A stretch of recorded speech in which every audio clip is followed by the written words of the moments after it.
Well, good morning, everybody. We'll just wait for the waiting rooms folks to come on in. Good morning, everybody. It's 10 a.m. Welcome to our program today entitled 2025, Inflation, Interest Rates, Tariffs, and Trump. And boy, isn't all of that apropos. Before we get down to business, a couple of very quick housekeeping items. We're 30 minutes today, so we're going to move with much haste. Please make sure your audio and your video are muted. We don't want to see anybody on screen. If you want to pop questions in, you've got the chat button down the bottom. Pop a question in there. We'll try to get to it while we're in conversation with our expert. And again, this afternoon at some point, we will send you out a live stream notification. We are recording today's program. We'll send you the link to our YouTube channel where you'll be able to reprise the conversation. Or if you had to step away from your computer, you know it's recorded and you can go back and see it again. So why today's program? Very simply, one word defines 2025. The word is uncertainty. Hovering in the background are forces that seem impervious to resolution or change. Global conflict, climate change, unprecedented fire and hurricane devastation, political change and division, and of course, an economy that exudes a split personality. Then, of course, there's the Bay Area, our own unique microcosm that dwells beyond the mainstream, particularly where it relates to the tech community's impact and a real estate market that many of you play in that can never be predicted with any degree of confidence.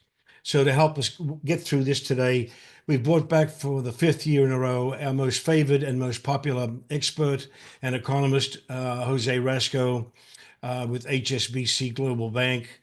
And he handles all of the macroeconomic discussions and forecasting for the HSBC Bank in the Americas. Jose, welcome back. Thank you. Good to see you, Al. We're going to dispense with the foreplay and go straight to the burning issue of the moment. That's the issue of tariffs. And I don't want to get into whether it was right or whether it was wrong, because then it takes us into political grounds, and I would prefer not to go into political areas if I can. But I want to really know is inflation inevitable? Will the tariffs last? What impact will they have on the economy? Will we see a repeat of the 1930s where we went into a depression? And how will the World Trade Organization, the WTO, and the other countries respond? Should Canada and Mexico, for instance, be afraid? To you? Yeah, I mean, just to put it in real simple terms, we live in the largest and wealthiest economy in the world, right? The most powerful economy in the world, with the most powerful military in the world, the most powerful currency in the world. So they can retaliate, but they do so at their own peril. So that is the Trump gambit, right? And he is very skilled at figuring out what the percentages are. And I think what he's doing is he's using tariffs as a tactical tool. It's a stick. There's not a lot of carrot in this game. It's more of a stick. And if you look at what happened with Panama and Colombia, that's the guidepost, right?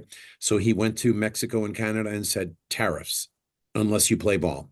He tried to play ball with them before. They didn't listen, at least to his liking. So he threatened the tariffs. They've extended it for 30 days. Let's see what gets negotiated. The ultimate goal is not to raise tariffs. The ultimate goal is to get help in immigration, to close the borders, and fentanyl, right? And then the drug wars and USMCA. He wants to renegotiate USMCA to have version 2.0. That's the goal. Do tariffs raise prices? By definition, they do. But remember, they will be limited, they will be targeted.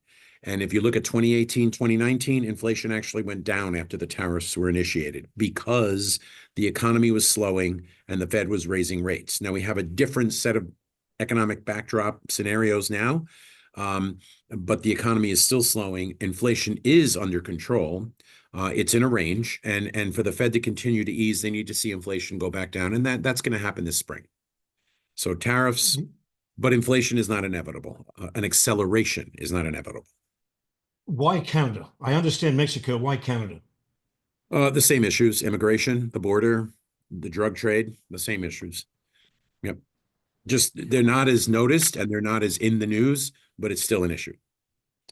I saw two stats. Average American will pay an additional 15% in inflationary cost as a result of tariffs. Cost of a new car, which is currently, by the way, on an average of $50,000, will go up by $3,000.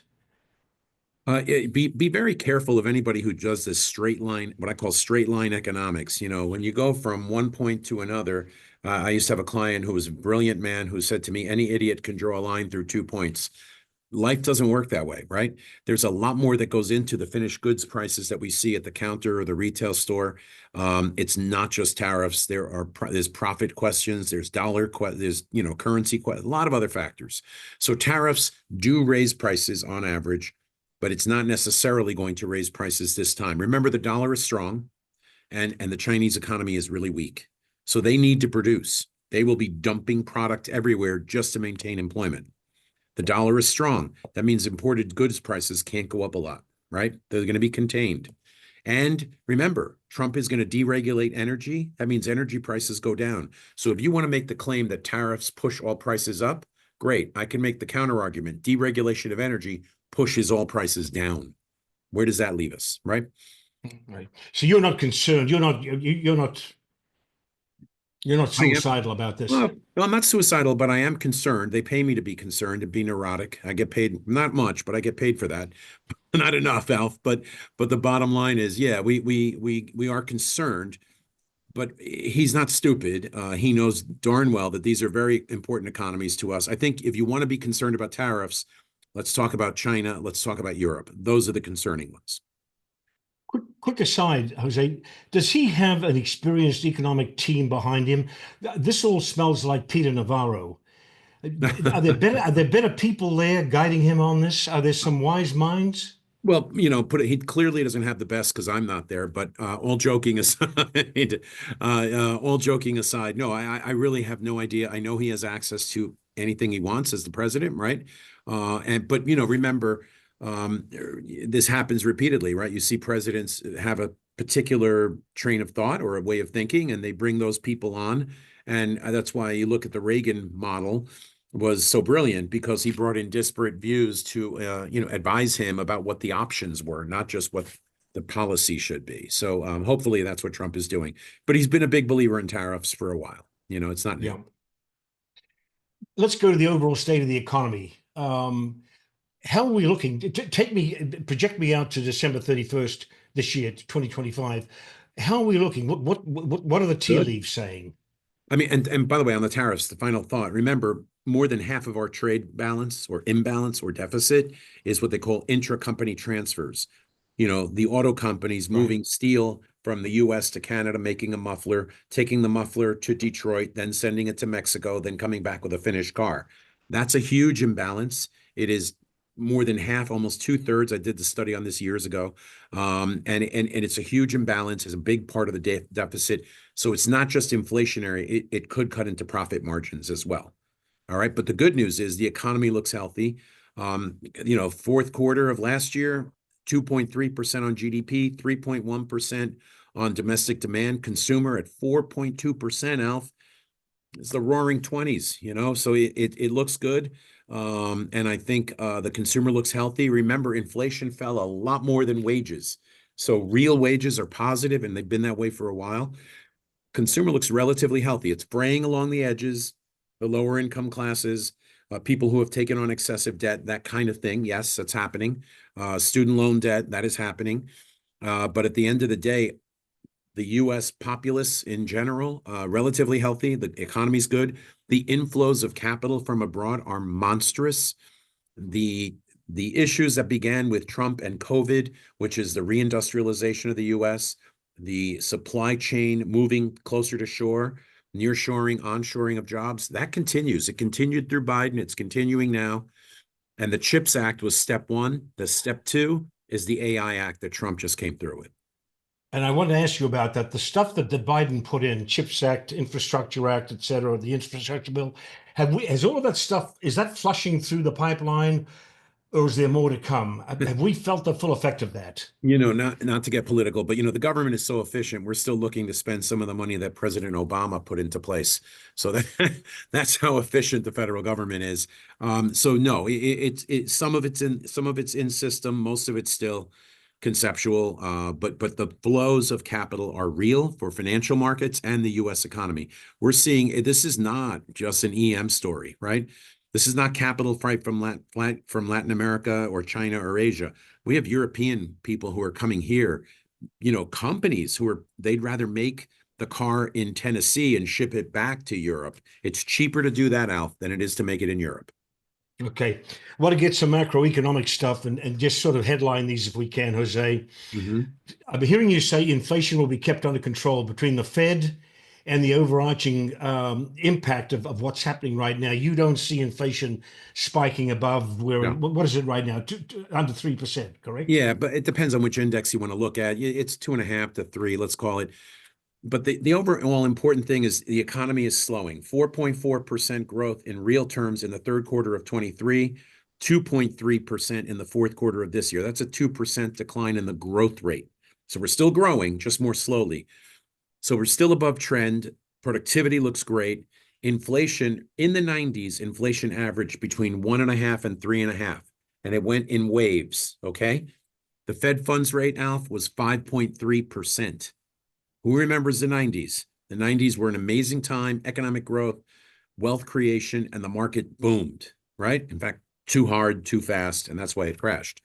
That's not what we're seeing this time. We're seeing the Fed is lowering rates. The economy is still growing rapidly.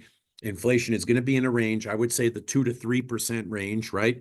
And the Fed's going to live with it because remember, the economy is slowing. That's slower inflation. Tech deflation, that is just beginning.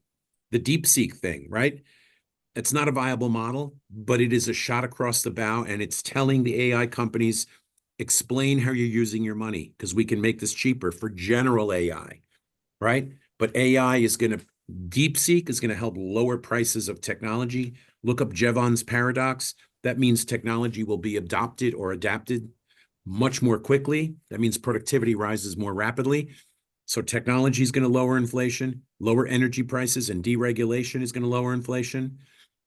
So I'm pretty bullish about deregulation means more competition, lower prices. So you don't see the Fed acting irresponsibly in terms of cuts to the rate or increases to the rate in any significant fashion. No, I call him patient Powell, prudent Powell, right? And he's already said, and a couple of them have come out and said, we don't need inflation at 2%. We need to be heading toward 2% again. We will cut again. We think they're going to cut in June, September, and December. Okay. Mortgage rates, a smidge under 7%. What do you think is going to happen there? And why have they stayed so high? Yeah, term premium. So the risk associated with the government deficit, the debt ceiling, inflation, a couple of issues in the market. And then as we go through the year, we have to resolve the debt ceiling. We have to have a budget, a reconciliation process through mid-March. That's going to be a nightmare. And then the Treasury is going to start to issue debt again, Alf. And it's like at Thanksgiving when you've had your second helping and your wife says, you didn't like my turkey, have another one, right? It's tough to digest that next round, right? That's what the fixed income markets have gone through the last couple of years. When the Treasury issues a lot of debt into the market, they have trouble absorbing it. Demand is not great, so interest rates go up. And at the long end, we felt it because there's a term premium risk, and there's also risk of inflation, which is associated with it. So that will come down, but the Fed's going to have to lower short rates further, and we need to get inflation further lower than it is now. How low do you think mortgage rates will go in 25? How low? How Well, we low? think look, our expert in London says the 10-year is going to be at 3.5. Let's look at the direction. Forget the number. Look at the direction. We're going from 4.5 to 4, right? If the Fed gets to 3.5 on the funds rate, 4.5, somewhere in the 4 to 5% range looks reasonable. So I think mortgage rates could go down from where they are, certainly, By a factor of 50 to 100 basis points, given where we are now, So we're still in the 5-6 range for Yeah, the now. balance of the year. For now. Okay. Yeah. I saw a stat, Jose, this may be unfair, but let me throw it at you. 80+ % of mortgage holders in the United States, all mortgage holders, are under 4%. Have you heard something similar to that? Yeah. That's the problem. When you refinance, Well, why the hell would you refinance if you're sitting on 3.5%? why did you or wouldn't you? Now, why would you? No, not now, but they refinanced before, right? So a ton of people, as the Fed cut rates to zero because of the COVID pandemic, people refinanced like crazy, right? 2021 was the year of refinancing. corporate CFOs and for borrowers in the mortgage market in particular. And that's why a lot of people don't want to move. If I were to downsize my house, the new house I would buy would cost me more than the house I have now, just because of mortgage rates. So I'm not going to move. So I'll keep the big house, or bigger than I need, right? And that's what people are doing. You're seeing baby boomers hanging on to those houses. The market is stuck. So rates need to come down and we need more supply. It's a combination of both. Now, inventory is going up, is it not? I'm seeing that there's more inventory on Yep. the market now. Not Marginal. new home construction, but certainly existing Well, in the properties. multifamily market, it's going up more than single family. Yeah. Yeah. Okay. Um, But it's also going supply. up in the wrong, it's also going up sometimes in the wrong markets, right? So that's the other problem. Because you can have a lot Meaning, of you can have a lot of supply in a city nobody wants to live in, right? right. And Yeah, that's good part point. of what we're seeing. Go back to tariffs for a moment. The supply chain. We went through that terrible period in 2021, 22. Have we got the supply chain issue fixed, or are the tariffs going to rekindle that problem? Well, we have a supply chain problem in the sense that China is shifting a lot of its production abroad. And just like Japan did, just like we did, right? Low value added jobs, you have to move them abroad. They're not economically viable, financially viable anymore. So you move them abroad. But what's making technology viable and moving supply chain is technology. If you look at Amazon came out and said 3/4 of their facilities will be 3/4 automated by, I think, 26, 27. So that means they're going to be very profitable and very productive. So you can put them anywhere, right? But it takes time to readjust that whole thing. But we're well on our way, well on the way. But you don't see a repeat of the aggravation we suffered in 2021, 22. Well, I mean, I don't, it's hard. I'm not going to predict, from a pandemic perspective, who the hell knows, right? From a supply chain issue, we could have a trade war, right? But that does not benefit anyone. Remember, China's going to talk tough. Trump is going to talk tough. The Chinese economy is in deep trouble. They have a lot of debt. They don't have growth. They have an inverted demographic pyramid. Many, many problems. We have growth. We have a lot of debt, but we have a lot of growth. And we have a lot of productivity, Alf. They don't have any of those things. They have capital flight. We have capital inflows. They do not want a trade war. I was going to ask, so stay with China. They still need us, even if Yes. they've got to pay a 10% tariff. You know what? I'm going to tell you, years ago, I met with a Chinese institute when I was at another company, and they said, if the U.S. wants to play hardball, we just won't buy your bonds. And I said, what are you going to do with all the money you make when you sell us consumer goods? And he said, we'll invest them in other markets. I said, like what? Germany. I said, you can buy the whole Bund market in 3 days. So good luck. Tell me what you're going to do then.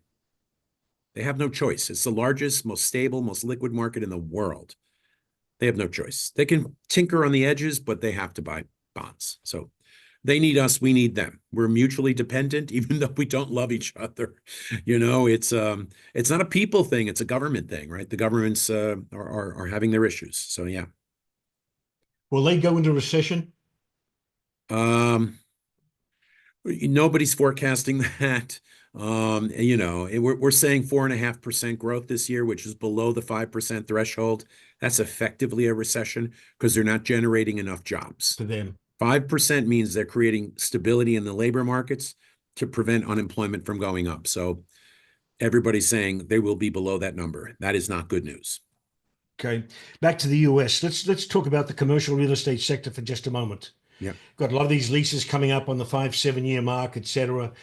How are you feeling about the commercial market? And of course, it has relevance to San Francisco because you've still got that downtown problem. Yep. Look, 94 was the commercialization of the internet. 2024 was the 30-year anniversary. We are still repurposing shopping malls. This commercial real estate problem, the office market, is not going to go away in 30 days. This is a 30-year workout, turnaround, right? It's going to take time. It's going to take capital. Good news is A 30-year workout? Look at the shopping malls, right? The model has changed, right? People don't want to work from home, don't want to work in the office 7 days a week or 5 days a week. So you need less space, right? And people are moving not just from the US to other countries, right? And around the world, they're moving to other cities and states, as you guys in California know very well, and I know in New York. A lot of our New York clients don't live in New York anymore, Al. So guess what? That real estate goes unwanted. That has to be repurposed. That's a lot of capital and it's a lot of effort and a lot of help from the government. So it's going to take time. I think you're looking at it's going to take a lot of time. So that's why we like distressed debt. We think it makes a lot of sense. It's an income play. And I think the people who are in that market should do very well over the long haul. It's going to take time. Let's come to the Bay Area. And I don't want to put you on the spot, but at least some focus on Bay Area. Yeah, of course. How are you feeling about the current state of the economy I mean, look, in our area? yeah, California, like New York, we have issues. Number one, large cities have problems across the country, across the world, right? This is not news. And then, high tax states have problems in terms of where companies are locating and where people are willing to move.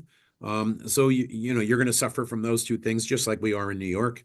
And real estate will reflect that, right? However, if you think, in fact, I'm doing an event next week about talking about the Big Apple, and one of the things I want to talk about is you go back to the 80s when New York was a disaster, right? And everybody said New York is dead, it'll never come back. And guess what? We cleaned up the crime, we cleaned up a couple of other issues, put out a few bonds, and we cleaned up the streets, and it came back in a big way. And I think San Francisco is poised to do the same.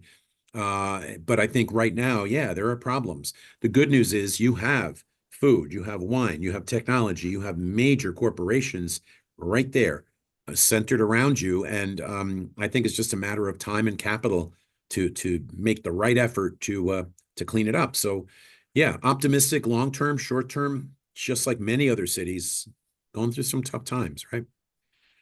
What about the tech sector, sort of at a macro level? Well, I think if you look at tech, the DeepSeek thing was fascinating. Everybody said, well, it's a sign of the end of AI. No, it's not. Look up this Jevons paradox, something we've talked about for years in tech. And what it tells you is as tech becomes less expensive, a technology becomes less expensive, the adoption rate goes up much more rapidly. It's just common sense. You eliminate barriers to entry. You make something cheaper, faster, better. People use it more and they use it more quickly.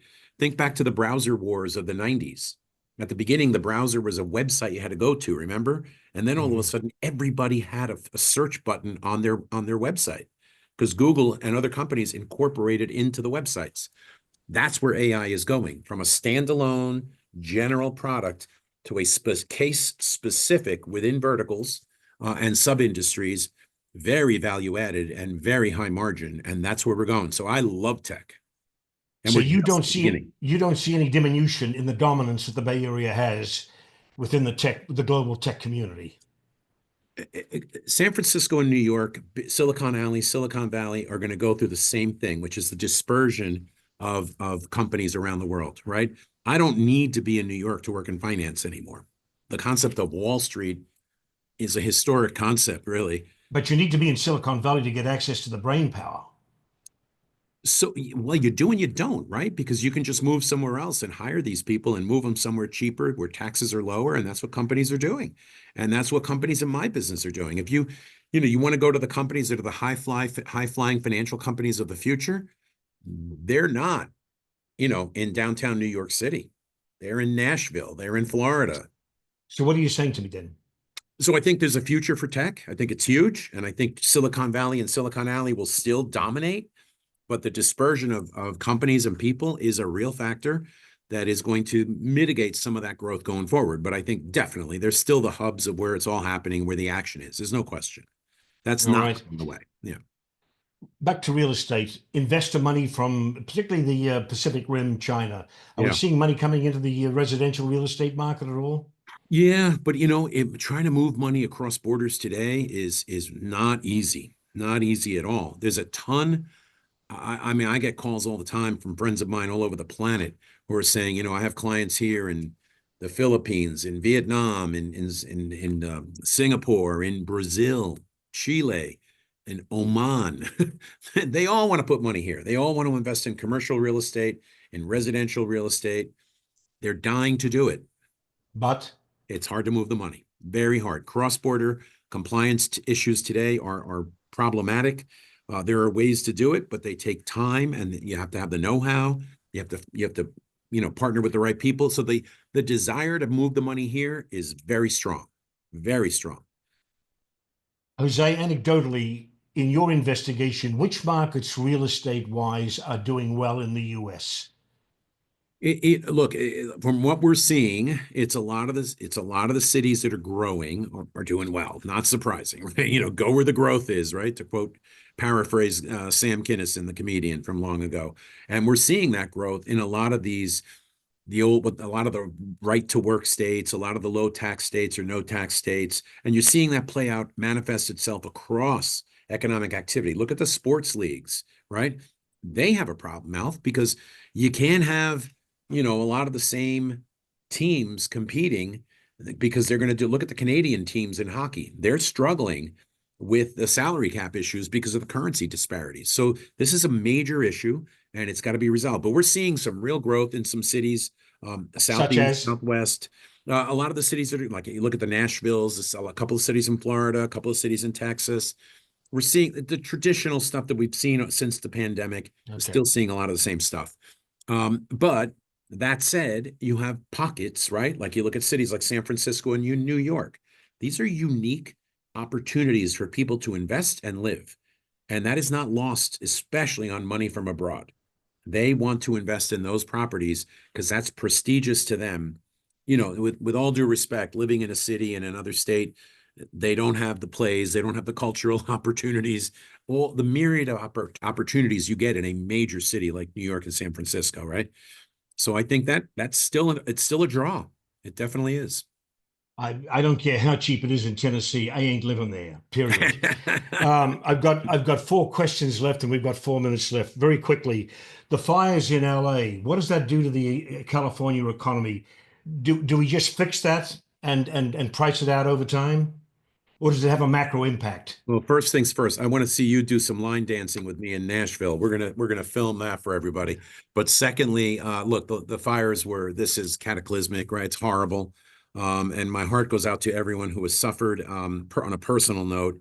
And from an economic perspective, it's going to be tougher to recover from this one. This was quite broad and quite devastating. So the traditional model is whatever happens, happens, and then you begin to recover 3 to 6 months later. This is going to take longer. Insurance industry, the numbers on the insurance industry have been killed in terms of earnings expectations this year and next, obviously. In terms of rebuilding, going to take a lot longer. It's going to take a lot more capital. And that's where that foreign capital is going to have to play a role. They're saying they're predicting $150 billion repair bill. I assume insurance picks up the bulk of that or much of that. Let's hope. Let's hope. Let's hope. Okay. Um, Crypto. Give me the headline. Well, I'm not supposed to talk about particular crypto, but I'll talk to you about blockchain and crypto. Thank you. That's what I meant. And to me, this is the differentiation, the diversification of the financial industry. There's a ton of stuff. We could do a whole conversation, you and I, for an hour on how finance is changing and how it's going to affect the real estate markets. Crypto, blockchain, everybody talks about smart contracts and all that. That's great. The digitization and fractionalization. I have a good friend of mine who lives in Miami, sold the first digital building in the country. You should definitely have her on with me if we do that. I think commercial real estate is prime for that. Okay. So you need to digitize and fractionalize these buildings. And then you take the coin or whatever the unit of currency is going to be in that transaction. You put it in custody at a bank. And then that's going to begin to get traded. You're going to see secondary markets for that. And that's going to provide the liquidity that's going to allow people to really jump into those markets. So I think it's going to play a huge role. I know a ton of people I know from years ago abroad, Africa, Asia, Middle East. They're looking to use resources like gold, silver, platinum, coal mines, all kinds of things, energy production. They're digitizing it and they're saying, use it as collateral, give me a loan. You pay down the loan, you do it again. And so that So digital markets. it is an accepted transactional tool. There's no doubt Absolutely. about that. Yep. Okay. AI, when do we start feeling some operational and strategic benefit from AI at We our already did. level? We already did. Last year, from January to June, 40% of the S&P, only 40% of the S&P in their earnings calls said they were using AI to lower costs or increase revenues. This is a FactSet study that was done. And through September, those companies grew 12.6%. Okay, the other 60% of the S&P that was not using AI only grew 8.5%. That's 4% in 9 months. That would be a 6% difference, 600 basis points in your portfolio on an annualized basis. Call me crazy. You can drive a truck through that. So we're already seeing productivity, profitability, return on capital. And this is AI 1.0, Alf. Yeah, we've only scratched the surface. It's generic, plain vanilla. Kids are using it, right, for their school reports in the 2nd grade. Wait till we get to the stuff that's really powerful. So we should pay attention. Absolutely. Absolutely. Absolutely. Final question. Should we be alarmed? Let me rephrase this. Should I be concerned that people like Elon Musk are prowling through federal documentation? Is the financial community concerned about stuff like that? Wow. That's a tough one. It's not so much him, it's anybody going in. I'm Yeah. sorry I even used his name. I think if you look at America today, I don't care what side of the political aisle you're on, and I wouldn't even say it's America. I talk to people from all over the world every day. Anyway. And all I hear about is how inefficient their government is, how corrupt their government is. I was on the phone last night with 2 buddies of mine from Mexico. And then this morning I was on the phone with a friend of mine who's in Oman. The same story. The government is corrupt. It's inefficient. We need to cut spending. If you look at the productivity that we've seen in private industry around the world, and you look at that and you compare it to the government sector, it's obvious what needs to happen. I don't care who's running it or what you're doing.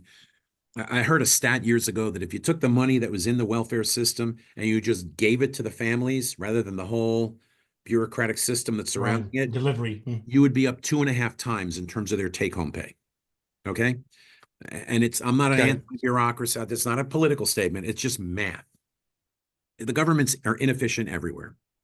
And imagine what would happen if you get inside defense spending at 600 billion or 700 billion. That would be a free for all. Jose, final. We're at the final. We're at the 30 minutes. A piece of advice for us listening to you. What is it for 2025? This year, uncertainty, volatility. With Trump, it is not the known unknowns. It is the unknown unknowns you need to look out for. This is you and I should be doing this every month, my friend, because this is going to happen a lot. I don't know about you. I don't know how many people saw what was going on in Panama coming, or Gaza Strip. I mean, these things are coming out of, for many people, they're coming out of left field. They are affecting the economy. They're affecting the markets. You need to stay on top of this stuff, and you need to make sure that you're working with someone from a financial perspective who is able to handle this stuff and monitor it and work with you in real time, because it's a year for active management for sure. And in terms of real estate, look for that money from abroad because it is dying to come here. So, okay. Jose, incredible. Thank you. Look, great headlines and a great analysis and summation. And I think you're absolutely right. We can't do this on an annual basis. I think we're going to have to do this more frequently, because you're right. It's changing the headlines are changing by the hour. Yep, by the minute. By the minute, exactly. Thank you very, very much for joining us today. I appreciate your time. I know you're busy. I know you've got more of these calls. To our audience, that's it for the day. We said 30 minutes and we're pretty close to it. Watch out for a LuxeStream announcement that will come out this afternoon with the link to the recording if you want to go back and reprise what Jose has told us today. And with that, ladies and gentlemen, we are adjourned. And Jose, thank you again. It's been a pleasure. Thank you. Good seeing you all. All right. Take care. Thank you.